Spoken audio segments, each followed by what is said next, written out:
There are several official and unofficial titles Iloilo City holds and used to hold. City of Love, Museum City, Queen City of the South, Most Loyal and Noble City, the Gateway to Panay, City of Many Firsts, the Next Big Thing, Festival Capital of the Philippines, and so on. But none of these sums up Iloilo City the best. Well, unless we add the title, Most Livable City in the Philippines.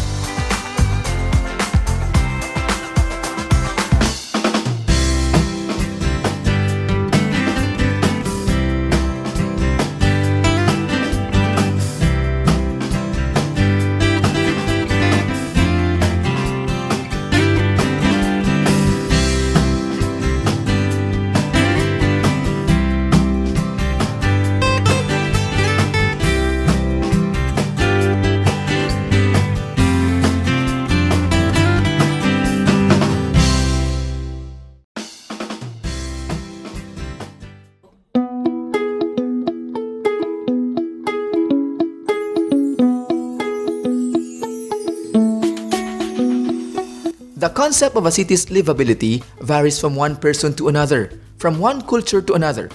However, there are universally accepted standards for livability. There are what they call principles of a livable cities, but I would say na this vary from culture to culture, from city to city. But there are commonalities in all of this, no. Livability is said to be the parang sum of all factors that add up to a city or a community's quality of life. This includes the natural and built environment, economic prosperity, social stability and equity, recreation, leisure, and social opportunities. Simply put, it is a measure of whether or not a place is a good place to live, raise children, work, and play. Obviously, Iloilo City offers all these and more. What makes Iloilo City a livable city? First and foremost, the cleanliness and the cleanliness of the city. Right now, it has improved a lot. It has more recreational activities, and there are open spaces here in the city of Iloilo, especially in the rivers. They're already clean, not unlike before. Next to Manila, Iloilo was the most progressive area in the country in the mid to late 19th century. As a matter of fact, Iloilo was the first city outside Manila to have established and enjoyed modern conveniences like electricity, telephone, telegraph, railway, ice plant, and automobiles. It helped that Panay Island, where Iloilo is located, is the geographical center of the Philippines. But what really spurred the progress of Iloilo City was the presence of a natural resource that, throughout history, has been the birthplace of great civilizations: a river.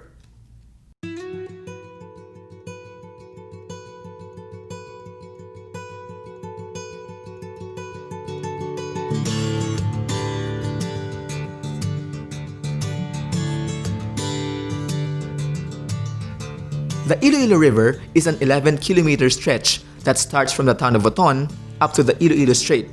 This waterway had become the finest natural harbor in the country, which paved the way for more bustling commerce. In 1855, when the port of Iloilo was opened to international trade, Iloilo experienced an economic boom. The Iloilo River has been historically a big part in the economy of the city. In fact, when we were known to be a city port, it was not a port that is adjacent to the marine waters, but it was a river port that we talk about. And the river provided for many of our needs back then. Iloilo would go on to become one of the more progressive cities in the country, the center of trade, history, and culture. Over time, however, as the roads became wider, the buildings grew taller, and the people's lives got busier, the once healthy river also became the region's largest septic tank. It was no coincidence that the city's growth became sluggish, if not altogether stagnant. Cities like Cebu and Davao overtook Iloilo City in terms of progress and even livability. Iloilo City before the year 2000 was considered as one of the cities that was not progressive. As a matter of fact, it was considered a sleeping city. But we saw in that Iloilo City then was a sleeping giant, considering that in the 1960s, Iloilo City was considered as the Queen City of the South, second to Manila in terms of progress and development.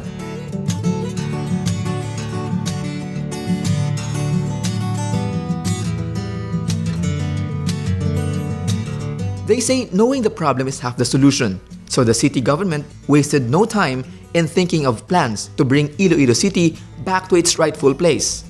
So in the year 2001, then Mayor Jerry Treñas, now congressman, has started to lay plans and made a vision for Iloilo City, and that is to be a premier city in the year 2015.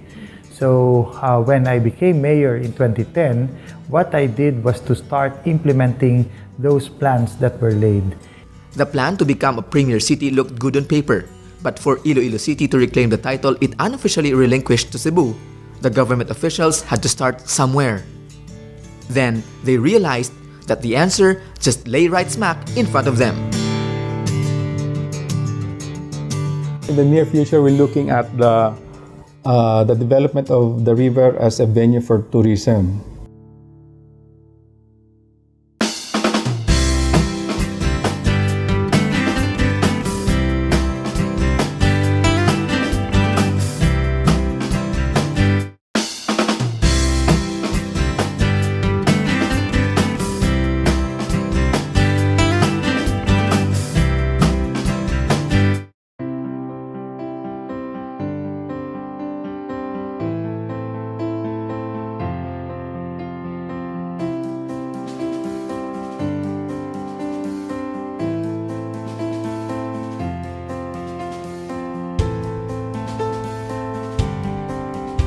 In 2001, the goal of the city government was to make Iloilo City a premier city by 2015.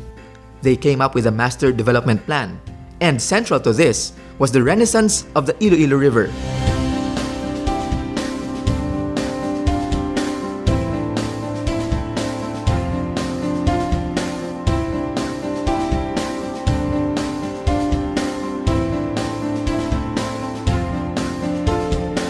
There are policies that govern the Iloilo River. For example, in our zoning ordinance, it is provided there that no development along the river is allowed unless it goes through the review and approval of this multi-sectoral interagency body, the Iloilo Patiano River Development Council. To me, the work structure, the plans, and the policies will help ensure the sustainability of this rehabilitation, protection, and development efforts for Iloilo Patiano River. Because of these policies, the Ilonggos witnessed a drastic improvement in the Iloilo River. We dialogue with informal settlers who were situated along the river and talking about resettlement.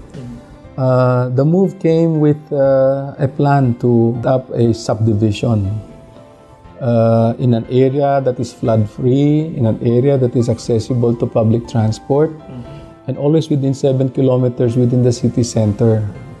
So these parameters of resettlement program made it very doable and acceptable for Iloilo to go into a relocation program for informal settlers along the waterways.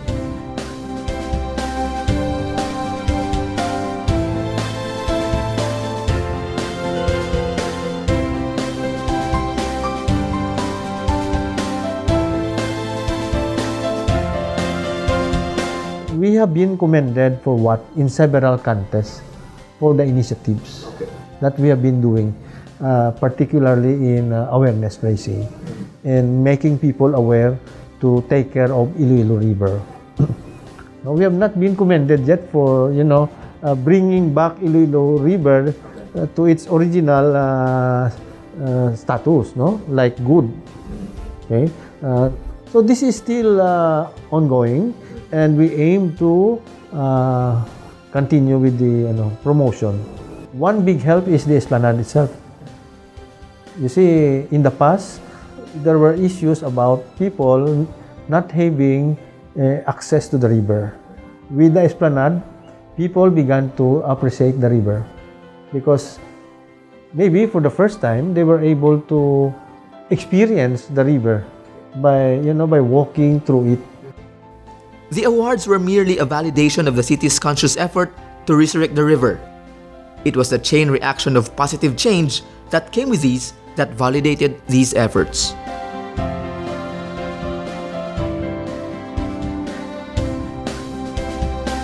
For example, the Esplanade, now became a venue, a regular venue for Zumba, for other physical fitness activities, and stretching the venue to some more stretches of the Iloilo River would allow a wider reach for residents living in the other districts of the city to also take to the Esplanade and do the Zumba and the other recreational activities.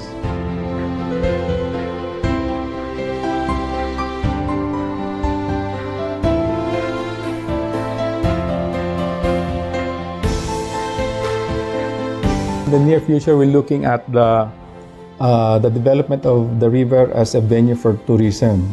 And in fact, there have been some investors coming to Iloilo City and talking with the city mayor for investments on river cruises. Of course, what you can also see that ongoing now is the replication of the Esplanade 1 and 2 in Mandurriao and in Molo. It's now happening here in the city proper. The Iloilo River development has become a kind of a benchmark for environmental work and in particular river development planning in the country. Everybody knows right now that the catalyst for change for Iloilo is the Iloilo River.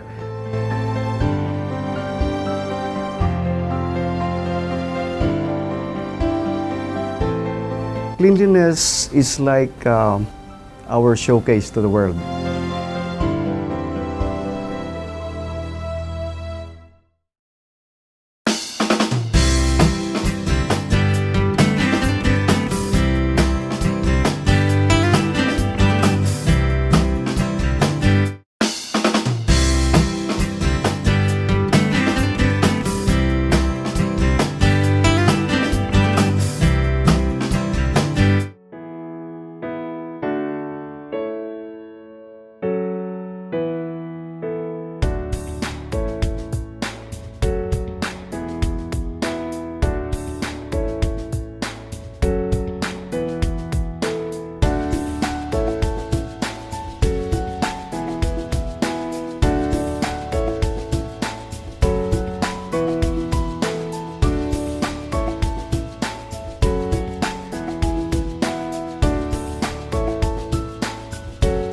High on the list of factors people consider when choosing a city to live is cleanliness and the beauty of the natural environment.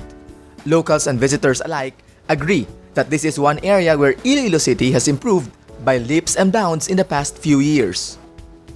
Yes, I am very proud of the city. Why? Perhaps we are one of the few cities in the Philippines who have so many plazas and open spaces. And we are still building more.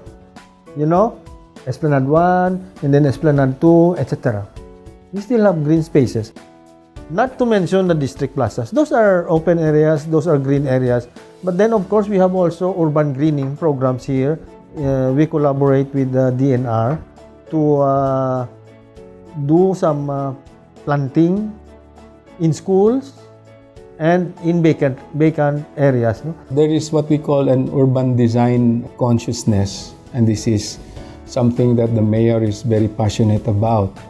He believes that in coming up with a livable city, the aesthetic side of things is also a consideration. Some of our district plazas are becoming tourist attractions themselves.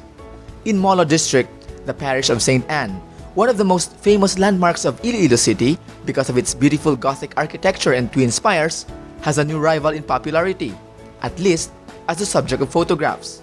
The Molo Plaza, with its walkways and greeneries and new centerpiece, is picture perfect and as good a public park as any place can offer.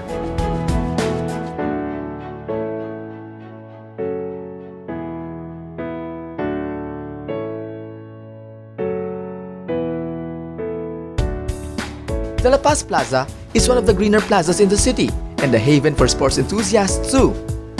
It has a football field, tennis courts, and a basketball court. There's also a gazebo overlooking a lagoon, useful when people need a respite from the hustle and bustle of the daily rat race.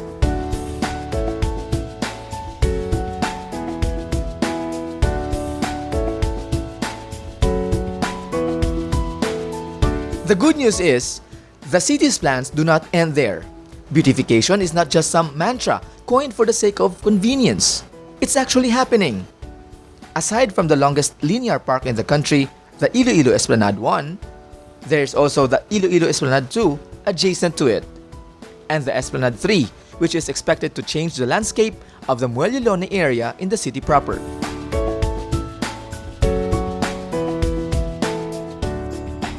And of course, there's the bike lane, which does not just provide safety and convenience to bikers, but also serves as a haven, even for pedestrians. What we're doing is actually maintaining some semblance of pleasant aesthetics in the city. And by pleasant, we mean there is kind of a uniformity of things, there is cleanliness, and maybe green, the greenness of open spaces. Will come out like a pleasant thing for most residents and visitors. No, like if you have a manicured gardens or lawns, and then tree-lined streets, and very green, and maybe flowered street medians. Those to us are what we call beautiful things in a city. Lush greeneries, trees that shade our streets. And because beauty and cleanliness are almost always mentioned in the same breath, the city government makes sure the beautification efforts don't go to waste by keeping the city clean. We have in place around 200 street sweepers, keeping our streets clean. And then, of course, we have our garbage collection system, wherein we employ a contractor that collects our garbage 85 times a day. While the city admits there's room for improvement, especially in garbage disposal, there are several initiatives that are geared towards making Iloilo a model city in terms of sanitation. We have material recovery facilities and equipment wherein all the garbage that goes into the dump site, our landfill, are segregated. They are segregated so that recyclables are separated and only those that are compostable are returned to the landfill. The General Services Office has also partnered with several non-government organizations in creating awareness in the grassroots level about proper waste disposal. The GSO is also looking at the possibility of having a waste-to-energy program, which will not only prolong the life of the existing landfill, but is expected to augment the electricity supply. On top of this, we also are currently establishing our sanitary landfill at the Calahon Dam site. We have closed this open dump. We are currently in the transitional stage. Our contractor will be beginning to construct the landfill so that eventually we will be compliant with the Solid Waste Management Act, which is Republic Act 9003. Once all these are put in place, expect Iloilo City to be on top of the list of the cleanest and greenest cities in the country. Cleanliness is like our showcase to the world.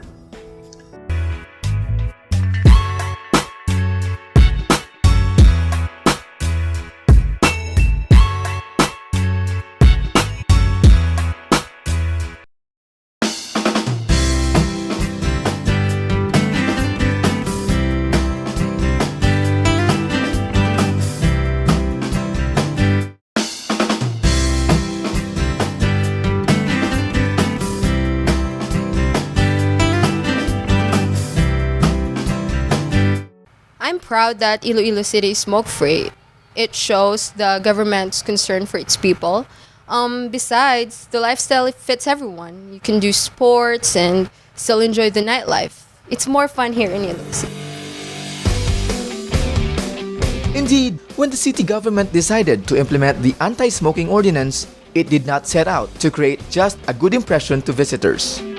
In the quest for a smoke-free environment or city, it starts with a deep-seated desire of leaders to have a healthy place to live in.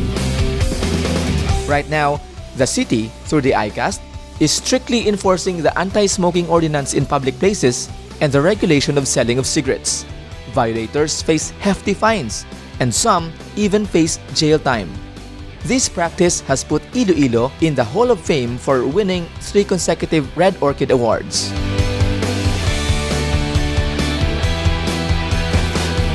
We do have our marching orders to enforce sustainably. We did enforce, and we balance it with advocacy involving other people, all stakeholders. We look at the other aspects of anti-smoking, such as youth and smoking, such as fighting the big tobacco company, and we made use of the public-private partnership for awareness in terms of tarpaulins, posters, and billboards were given by the companies.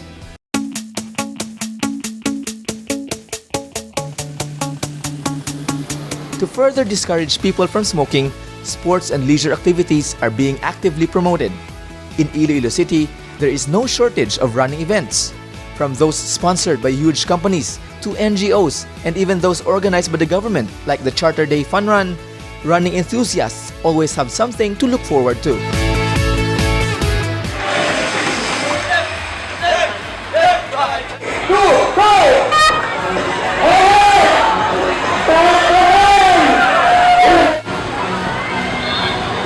Then there's also the thriving annual Iloilo Bike Festival, which draws visitors and participants even from other provinces and regions.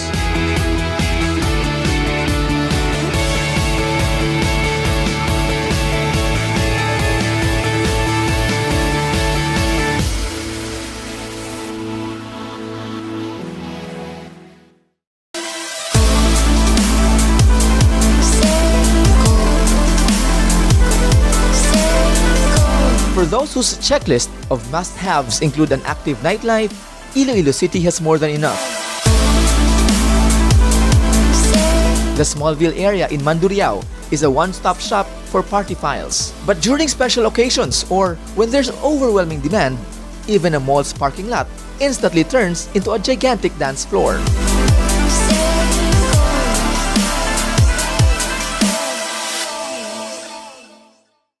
Iloilo City is generally peaceful. Our records would show that there were no major incidents transpired, and the ongoing development projects indicates a stable peace and order situation in Iloilo City.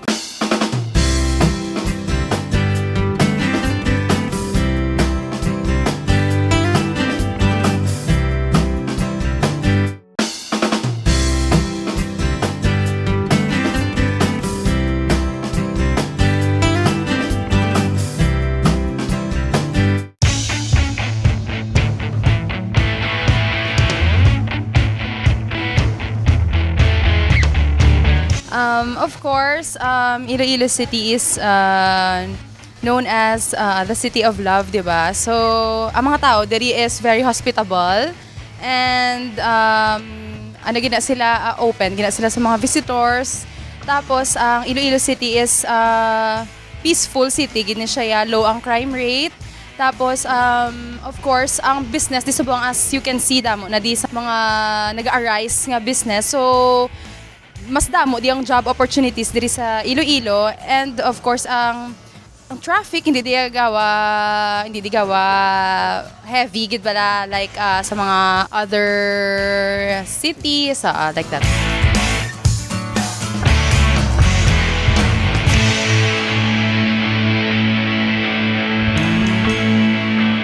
Two factors that often belong to the non-negotiables when talking about livability are peace and order and the ease of transportation. Because of the assistance of national government, we have all these funds that are now poured in the city to provide us with all the things that we need, especially on roads and bridges.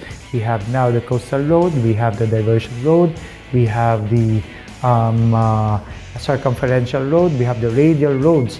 What they say is build the roads and investment will come and investors will follow. However, this comes with a price as the roads became more congested as more and more people came to Iloilo City to visit, live, and invest.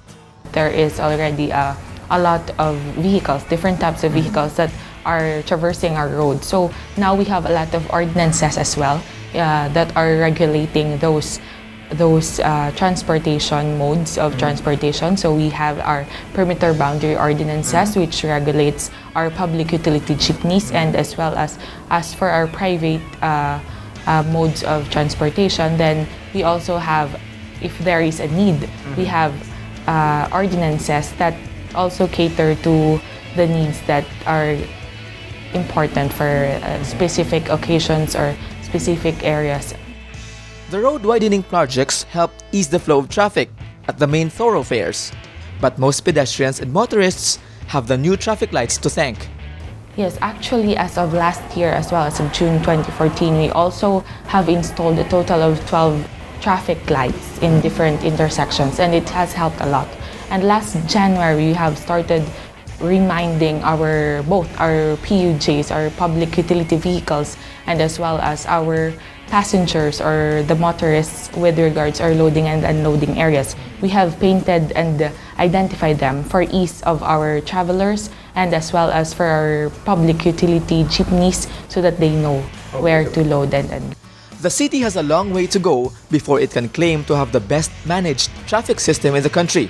But with stricter implementation of ordinances and the people's conscious effort to obey traffic rules and discipline themselves, everything looks promising.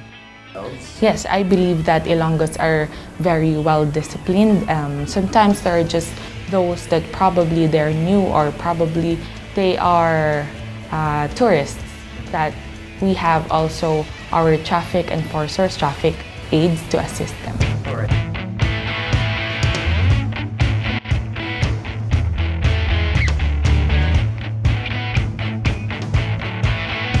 No matter how attractive a place is, the mere mention of the word crime drives visitors away. And if there's something Iloilo City is proud that it does not have much of, it's crime. Iloilo City is generally peaceful. Our records would show that there were no major incidents transpired, and the ongoing development projects indicates a stable peace and order situation in Iloilo City. Next to Davao City, observers believe Iloilo is the most peaceful, highly urbanized city in the Philippines. Now, to address the street crimes, Iloilo City organized the motorized anti-street crime operatives that is manned by dedicated personnel operating in the city. We have also strengthened our force multipliers in the streets and increased our police presence in convergence areas.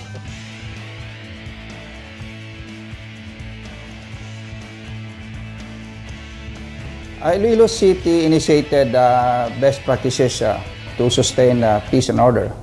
We have the following programs: the motorized anti-street crime operatives. We have created the Esplanade Special Security Protection Unit. the anti-robbery standard operating procedure, and the conduct of our daily checkpoints. We have the assurance of the safety. Iloilo City had hosted several international events before, and we were able to provide them security and ensure the safety.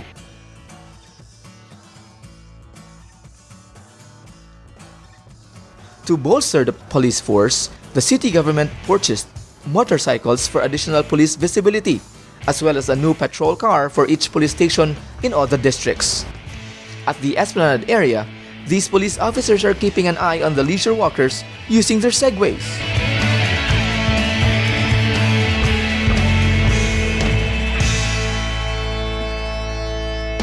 You can find the best restaurants with good quality food in Iloilo. So come and visit Iloilo.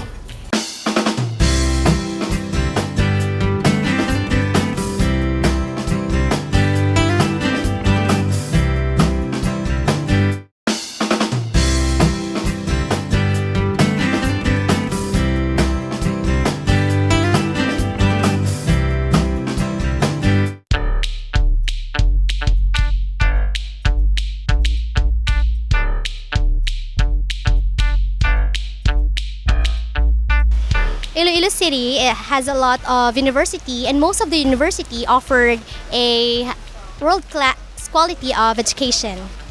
Unknown to many, Iloilo City was dubbed the Athens of the Philippines before because, just like the Greek capital, it had many higher education institutions. That distinction is very much alive until now. Next to Manila, Iloilo City boasts of having the most number of universities and colleges per capita.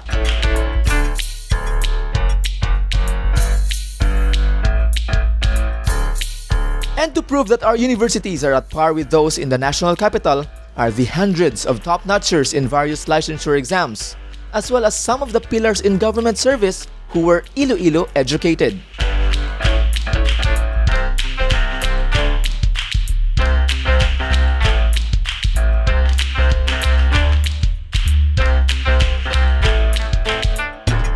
Not content with being labeled an educational hub, Iloilo City is now taking huge strides into becoming a destination for medical tourism, what with a growing number of world-class hospitals and medical centers. And when it comes to other basic social services like housing, the local government is at the forefront of mass housing projects for the urban poor.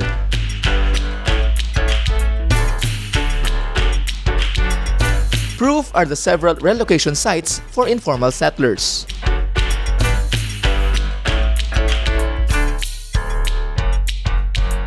These programs help improve the general positive image of Iloilo City as a rising urban center with infinite potential, an image that businessmen are banking on to take them to newer heights. As a businessman, one thing we like about Iloilo City is that aside from the promising market, it is the ease of doing business here, and there's a lot of job opportunities for everyone. I can find the best seafood in Iloilo. It's clean, it's very safe, and you can find the best restaurants with good quality food in Iloilo. So come and visit Iloilo. Even big-time corporations recognize the possibilities and are making Iloilo City their top priority. The present is what we see right now, developing along Mandurriao, and that is what we call the Iloilo City Economic Triangle. We can find the expansion of SM, the establishment of the Iloilo Business Park of Mega World, of the Iloilo City Center of Gaisano, the atria of the Ayala, and the other hospitals, health facilities that complement the area. That is what Iloilo City is today. Perhaps another reason why investors are attracted to the city is because of the huge improvement in the ease of doing business. This is something the mayor emphasized and showed by example. So I have adopted the Japanese way of doing business, especially on discipline, on time management, and on how to have good relationship with our employees. Meaning, when it comes to work, we should all work. And when it comes to play, then that's a time for us to play.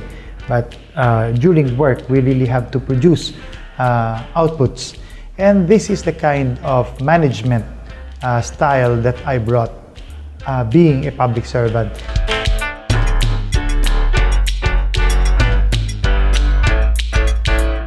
With Iloilo now, we can say the Ilonggos of Iloilo City can proudly say, I am Iloilo and proud to be Filipino.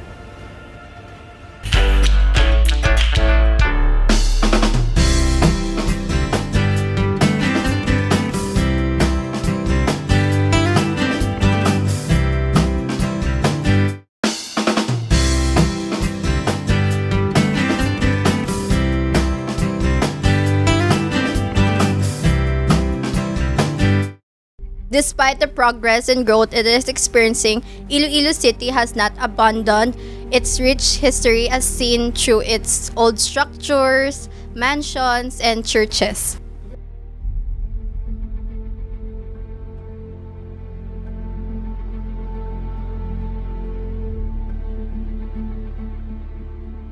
Basic to a livable city would be your preservation of your historic and cultural heritage.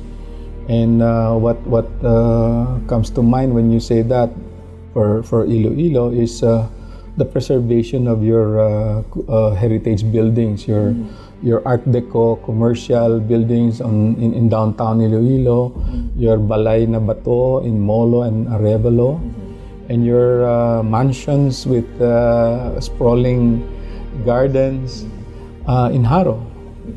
And of course, we have the churches and the district plazas that also form part of our heritage and history.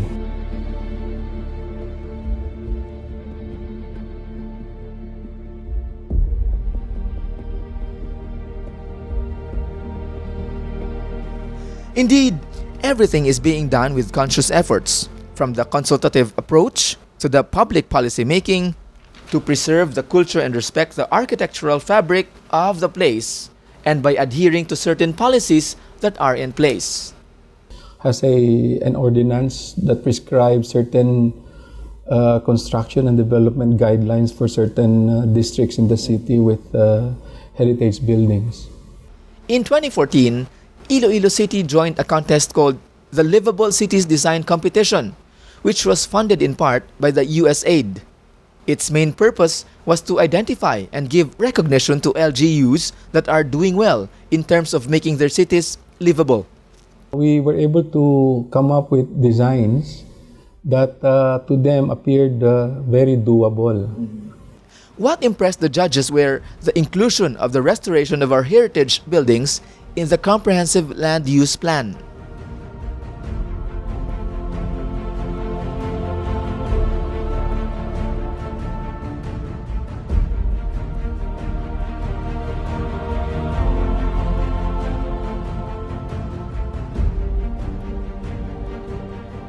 Another landmark up for restoration is the Fort San Pedro area.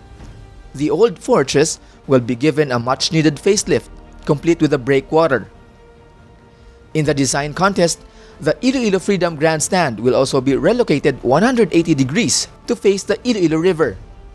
It will still be the main venue for spectacular events, but part of the edifice will be filled with spaces to be leased by shops.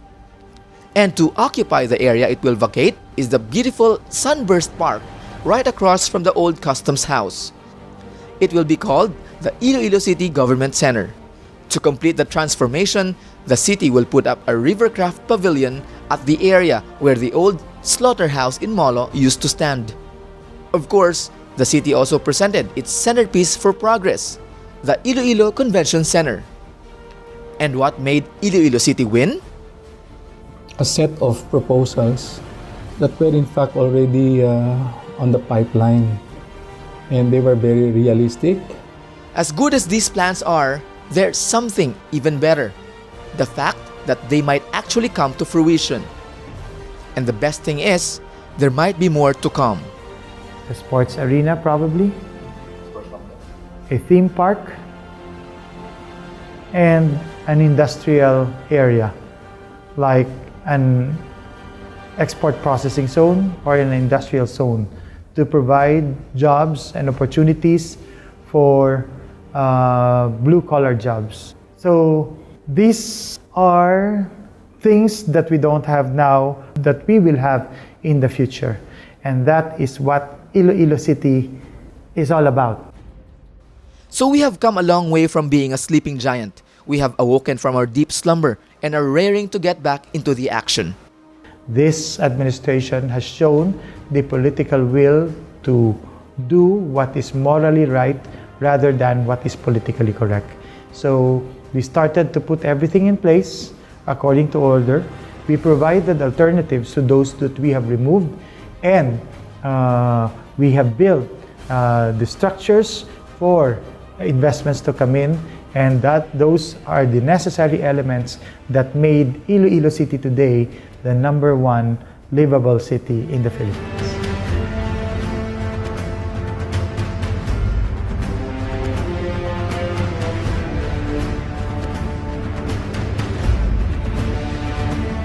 We have coined the slogan, Dakbanwa sang Iloilo, Bugal ko, My City, My Pride, from 2010 to 2013, to get everybody to realize and say that Iloilo City is the source of my pride.